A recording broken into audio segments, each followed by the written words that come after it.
بابو جو غالب نے کہا تھا کہ سنا تھا کہ غالب کے اڑیں گے پرزے، دیکھنے ہم بھی گئے تھے پہ تماشا نہ ہوا۔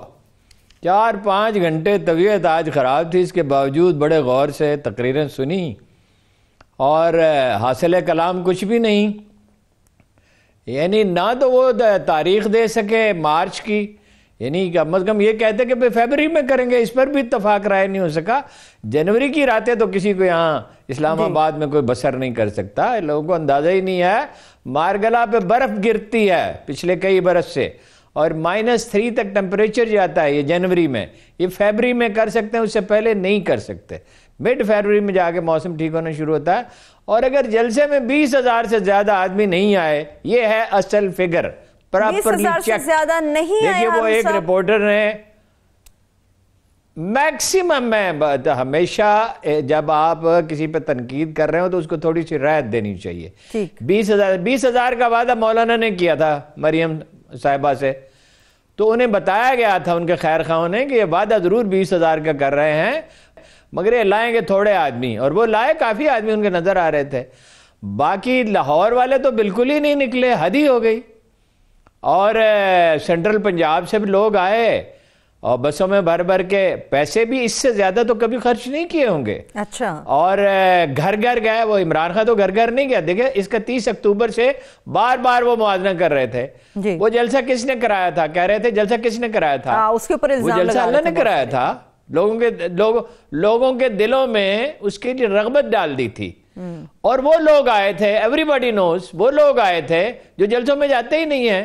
خواتین آئی تھیں، مڈل کلاس کی، اپر مڈل کلاس کی، بچوں کو ساتھ لے کے آئی تھی، اور عالم یہ تھا کہ اس کی تاب لانا مشکل تھا۔ لوگ فرتے جذبات سے رو رہے تھے، انہیں ایک انقلاب نظر آ رہا تھا۔ انقلاب آیا نہیں ویسے، وہ تو نہ بھٹو صاحب نہ انقلاب لائے، نہ نواز شریف صاحب لائے، نہ عمران خان لائے، وہ اس لیے کہ کسی میں فہم ہی نہیں تھا۔ انقلاب ایک آدمی لایا تھا، اس کا نام تھا محمد علی جناح، جو بات کہہ دیتا تھا اس سے کبھی منحرف نہیں ہوتا تھا، جس کے کسی کو آج کے زمانے میں ہوتا اس کا ایک کلپ بھی نہ چلا سکتے کبھی، اس لیے کہ اس کو اللہ نے دانائی بھی کمال درجے کی عطا کی تھی، سوجھ بوجھ بھی کمال درجے کی تھی، اور صداقت شاعری میں بھی اس کا کوئی ثانی نہیں تھا۔ باقی تو یہ سب اس طرح کی باتیں کرتے ہیں، مگر وہ بڑا، اور اتنا بڑا، اس کا 1/3 تھا یہ۔ دیکھیے اس میں جو لوگ خلاف تھے عمران خان کے، یعنی اسٹیبلشمنٹ میں، انہوں نے بھی تسلیم کیا کہ 66,000 آدمی ہیں کم از کم، اور وہ آپ کو پتا گنتی کرتے ہیں۔ یہ جو اسٹیبلشمنٹ کے لوگ ہیں، ان کے پاس ادارے ہیں، یہ گنتی کرتے ہیں، منیمم 66,000 کا فگر تھا۔ اور اب جو سرکاری ادارے جو کہہ رہے ہیں، آپ جی 30 اکتوبر وہ تو کبھی ہم بھول ہی نہیں سکتے، لوگ فرتے جذبات سے رو رہے تھے کہ ایک تبدیلی آ رہی ہے۔ عمران خان صاحب کو تو ادراک نہیں تھا کہ جو کچھ وہ کہہ رہے ہیں اس پہ عمل پیرا نہیں ہو سکیں گے، اس کے لیے انہوں نے تیاری نہیں کی، بعد میں اس کے لیے وہ کیڈر تیار نہیں کیا۔ میں آپ کو ایک واقعہ بتاتا ہوں۔ سردیوں کی بارش، یعنی ہلکی سردیاں تھیں مگر بارش ہو جائے تو پنڈی میں سردی بہت ہو جاتی ہے تیز۔ قاضی حسین احمد کو خطاب کرنا تھا، اور عمران خان کو اور کچھ اور اپوزیشن لیڈروں کو، ایک ڈھیلا ڈھالا سا اتحاد بن رہا تھا، تو وہ 5-6 ہزار آدمی لیاقت باغ میں بیٹھے ہوئے، اور بارش ان کے سروں پہ برس رہی تھی۔ تو عمران خان نے مجھ سے کہا کہ کاش میرے پاس ایسے لوگ ہوتے۔ میں نے کہا ایسے لوگ یوں ہی نہیں مل جاتے، یہ بازار میں نہیں بکتے، یہ ایک آدمی کی نصف صدی کی کمائی ہے، یعنی سید ابوالعلا مودودی کی۔ آپ نے دیکھا تھا کہ کیسے امٹ کے آئے، خادم حسین رضوی مرحوم کے جنازے میں کیسے لوگ امٹ کے آئے۔ اور میں پھر کہتا ہوں جو بات میں نے اس دن کہی تھی، میں اس پہ قائم ہوں۔ وہ کوئی خواجہ نظام الدین اولیاء نہیں تھے، خواجہ مہر علی شاہ نہیں تھے، وہ خواجہ معین الدین چشتی نہیں تھے، وہ عظیم اکابر میں سے نہیں تھے، لیکن چونکہ نام رسول اللہ صلی اللہ علیہ وسلم کر لیتے تھے، اس کے اوپر تو کوئی بھی جان قربان کرے کوئی، تو اس سے لوگ محبت کرتے ہیں۔ بے شک بے شک۔ اور اچھے یہ جو لوگ، ان لوگوں نے جو کچھ کہا، اب وہ باری باری آپ ڈسکس کر رہے ہیں۔ دیکھیے ایک تو تعداد کم، ایک وہ جوش و جذبہ نہیں تھا، ایک وہ جوش و جذبہ تھا ہی نہیں، وہ کمٹمنٹ نظر نہیں آئی، لیڈروں کے چہروں پر اس کا تاثر تھا۔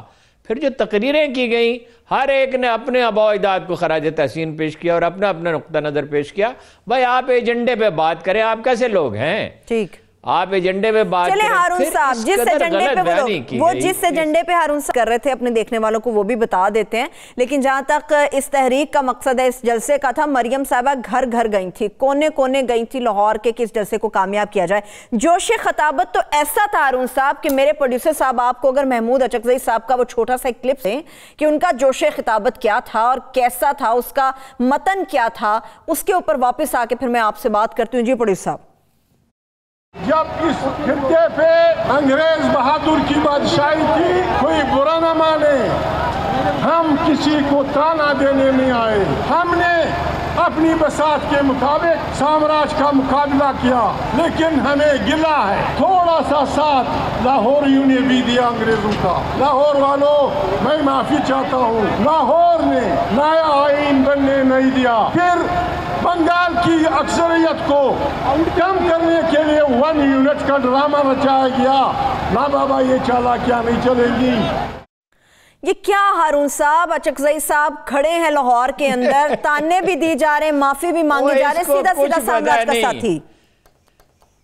نہیں, اس بیچاری کی ایک تو کامن سینس بہت کم ہے, دوسرا یہ پڑھا لکھا نہیں ہے اور یہ بالکل نہیں پڑھتا, اس کو یہ نہیں پتا. پہلی بات تو یہ ہے کہ بلوچ سرداروں نے سنڈے مین کی, جس کے نام پہ وہ شہر بھی ہے, بگی کھینچی تھی. پنجاب میں ایسا واقعہ کبھی نہیں ہوا. پنجاب نے انگریزوں کو اس لیے قبول کیا, اس کو پتہ ہی نہیں ہے, فہم نہیں ہے نا تاریخ کا, تاریخ پڑھنی اور سمجھنی پڑتی ہے کہ یہاں اس سے پہلے سکھوں کی حکومت تھی. اور سکھوں کی حکومت کیسی ہو سکتی ہے؟ بادشاہی مسجد میں انہوں نے گدھے باندھ دیے تھے, گھوڑے باندھ دیے تھے, تو کیا اس کو قبول کرتے؟ تو سارا ہندوستان جو ہے وہ سرنڈر کر چکا تھا پورا, اور بلوچستان کا بڑا حصہ بھی سرنڈر کر چکا تھا. اور رنجیت سنگھ نے پشتونوں پہ حکومت کی. مطلب یہ بدقسمتی, پشتون ایک نہایت معزز قوم ہے اور بڑی بہادر قوم ہے, لیکن ان پہ حکومت کی. اپ ٹل کابل تو اس نے حکومت کی. تو اس کرائسس میں جب طوائف الملوکی تھی, انارکی تھی, جس کی آج مولانا فضل الرحمان نے دھمکی بھی دی کہ ہم انارکی پھیلا دیں گے, تو وہی میں نے آپ کو پچھلی دفعہ بھی سنایا تھا نا, چور اچکے سکھ مرہٹے شاہ و گدھا سب خواہاں ہیں. ایک افراتفری اور خانہ جنگی کا عالم تھا جس میں کچھ عرصہ رنجیت سنگھ نے حکومت کی. اس کے بعد انگریز آئے تو ٹھہراؤ آ گیا. پاکستان تو بن ہی نہیں سکتا تھا پنجاب کے بغیر. جس دن پنجاب نے فیصلہ کر لیا اس دن پاکستان بن گیا. یہ بات درست ہے کہ بنگال میں بنی مسلم لیگ, یہ بات درست ہے کہ سندھ اسمبلی نے قرارداد منظور کی سب سے پہلے اس کے حق میں, لیکن بلوچستان تو نہیں گیا سارا اس کے ساتھ. کچھ لوگ گئے بلوچستان میں, تو آخری وقت تک میں نام لے کے بتا سکتا ہوں, ان کے والد گرامی کو بلوچستان کا گاندھی کہا جاتا تھا, عبدالصمد اچکزئی کو. تو گاندھی کس لیے کہا جاتا تھا؟ وہ تو پاکستان بننے کے حق میں ہی نہیں تھے. یہ اب بھی کہتے ہیں خاردار تارے توڑ دیں گے, یعنی افغانستان کا حصہ بنا دیں گے اس کو. کیسے بنا دیں گے؟ یا تو بچگانہ باتیں ہیں, لیکن انہیں معلوم ہی نہیں ہے, فہم نہیں ہے. پھر یہ ہے کہ پنجاب وہ خطہ ارض ہے, اس میں آپ جنوبی پنجاب میں خاص طور پہ چلے جائیں تو میجارٹی بلوچوں کی ہے. یہ یتوئی اور مزاری اور لغاری اور کتنی نسلیں ہیں, گوپانگ, یہ سندھ سارا بلوچوں سے بھرا ہوا ہے. زرداری بھی بلوچ ہیں. پنجاب کا چیف منسٹر بلوچ ہے. پنجاب کے چیف منسٹر کون ہے؟ عثمان بزدار, بلوچ ہے. اور قومی اسمبلی میں سب سے بڑی تعداد نسلی اعتبار سے بلوچوں کی ہوتی ہے. اور پنجاب وہ واحد جگہ ہے جہاں اردو بولنے والے, سندھی بولنے والے, اپنا پشتو بولے, کسی بھی قومیت کے لوگ کمفرٹیبلی رہ سکتے ہیں, کاروبار کر سکتے ہیں. اور لاہور شہر میں پشتون, اس عقل مند آدمی کو پتہ نہیں ہے, لاہور شہر میں پشتونوں کی آبادی نہایت تیزی سے بڑھ رہی ہے, ان کا کاروبار بھی بڑھ رہا ہے, اور اس پہ کسی کو نہ اعتراض ہے نہ اعتراض ہونا چاہیے. ٹھیک ہارون صاحب, ایک سوال ہے. آپ نے کہا کہ اچکزئی صاحب جو ہیں انہیں سیاست کا, مان لیا انہیں سیاست کا ادراک نہیں ہے, پڑھتے نہیں ہیں, مگر پنڈال کے یا دوسرے جو سٹیج کے لوگ تھے انہیں تو ادراک ہے نا, سیاست وہ تو جانتے. کوئی ایک بھی کھڑا ہو کہ اس چیز کی مذمت نہیں کر سکا, کسی ایک نے اچکزئی صاحب کو نہیں روکا. ہارون صاحب نہیں, مذمت بھی نہ کرتا, بالواسطہ ہی تصحیح کر دیتا. وہ تو مریم اس پوزیشن میں تھی کہ اس کی تصحیح کر دیتی. بالکل. مگر یہ تو بہت ہی سطحی اور اتھلے لوگ ثابت ہوئے. یعنی پنجاب کا اس میں گناہ کیا ہے بھائی؟ دیکھیے, ہر قوم میں, ہر علاقے کے لوگوں میں خوبیاں بھی ہوتی ہیں, خامیاں بھی ہوتی ہیں. وہ پشتونوں میں خامیاں نہیں ہوتی, سندھیوں میں نہیں ہوتی.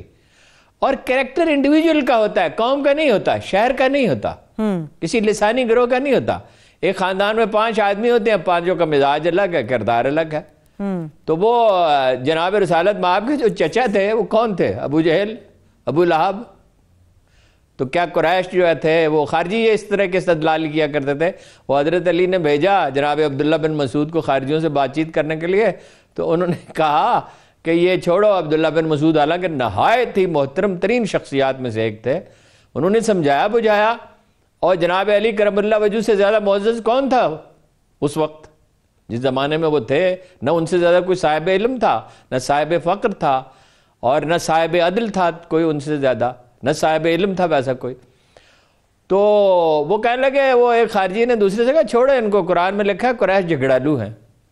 ارے بھائی کون سے قریش ہے؟ ابو لہب جھگڑالو تھا, شیبہ جھگڑالو تھا, ابو جہل جھگڑالو تھا. قریش تو جناب رسالت مآب صلی اللہ علیہ وسلم بھی تھے, اور جناب ابو بکر بھی تھے, اور خود جناب علی کرم اللہ وجہ تھے. تو وہ جھگڑالو تھوڑے تھے, وہ تو معاف کر دینے والے تھے. وہ تو قرآن کہتا ہے کہ اذا خاطبهم الجاہلون قالوا سلاما. یہ سینسیبل آدمی کی نشانی ہوتی ہے, غیر ضروری بحث میں نہیں پڑتا. پھر یہ قرآن کہتا ہے تانا زن نہیں ہوتا. یہ تانا زنی انہوں نے کراچی والوں پہ تانا زنی کی کہ اردو ہماری قومی زبان نہیں ہے. بھائی اردو نہیں ہے تو اور کون سی قومی زبان ہے؟ بلوچی تو نہیں ہو سکتی. یعنی بلوچی ادب میں بڑے بڑے شاہپارے ہیں, اس میں کوئی شبہ نہیں. لیکن پریکٹیکلی پاسبل ہی نہیں ہے نا, پنجابی نہیں ہو سکتی. مینگل صاحب کے بارے میں کیا خیال ہے؟ مینگل صاحب جو ہے نا جی, مینگل صاحب جو تھے نا وہ حسد کا شکار تھے. مطلب ان کے 5, اگر پنجاب میں 5 دریا بہتے ہیں تو اس کا بینیفیشری کون ہے؟ اس کے بے شمار بلوچ بینیفیشری ہیں. یہاں آگے بلوچ قبائل بسے ہیں نا. میں تو جس شہر میں رہتا زیادہ وقت گزارا رہی میں ارخا میں, وہاں تو سارے ہی بلوچ قبائل ہیں. ارد گرد دیہات کے ارد گرد شہر میں بھی ہیں, مگر شہر کے ارد گرد تو بلوچ قبائل ہی ہیں. ان پانیوں سے جو گندم اگتی ہے, جو کپاس اگتی ہے, جو اور چیزیں پیدا ہوتی ہیں, وہی بلوچستان بھیجی جاتی ہے یا سندھ سے بھیجی جاتی ہیں. تو بھائی کسی خطے کو اللہ نے کچھ دیا, ان کو معدنیات دی. رہ گیا گوادر, انہوں نے کہا یہ مجھے مٹی سے کسی کو کوئی محبت نہیں ہوتی. ایک اعلیٰ مقصد ہوتا ہے زندگی میں, یہ شاعروں کی سی اور بچوں کی سی باتیں ہیں اور جذبات کو ایکسپلائٹ کرنے لگے. گوادر تو ہم نے مسقط سے خریدا تھا, انہوں نے تو دے دیا تھا مسقط کے حکمرانوں کو, ہم نے ان سے خریدا. اور ایک پنجابی وزیر اعظم تھا جس نے خریدا تھا. اور پنجابی اور سندھی اور بلوچ کا کیا سوال ہے؟ بلوچوں میں بڑے بڑے عالی شان لوگ پیدا ہوئے ہیں, پشتونوں میں ہوئے ہیں, سندھیوں میں ہوئے ہیں. اور اس لیے یعنی ایک اعتبار سے تو قائد اعظم بھی سندھی تھے, ان کے والد تو بڑی تاکید کرتے تھے کہ کراچی میں پریکٹس کرو. وہ مناسب نہیں سمجھتے تھے اس کو, وہ ایک آزاد رائے رکھنے والے آدمی تھے. تو یہ جو اس طرح کی بحثیں چھیڑنا ہے تو انتشار پیدا کیا نا.